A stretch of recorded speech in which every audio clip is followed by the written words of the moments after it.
وين السفير يا رجالي؟ ضاعت أخباره، شكله تمرد عليا وعلى العصيان. ما عاد يحمو محبينه ولا انصاره، لابد ما ينزل الليلة إلى الميدان. هاتوه لي اليوم مقيد من وسط داره، لجل جده في حروف الشعر والقيفان.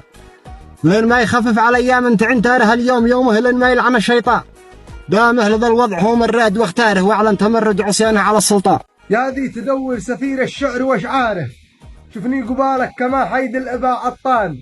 ثابت ولا اهتز لو ترمي 100 غاره، ما اثرت بي وانا مثلي جبل عيبان. كالصقر لا ترتجي بالغر لو خاره، وانصت في الارض صيدي مثل ملحنشان. لا تدخل البحر وانت تجهل اغماره، ولا تلاعب بيدك يا غبي بركان. الشعر ورثي مع جنه مع بحاره، والجزل جزلي وانا فوق الجزل ربان.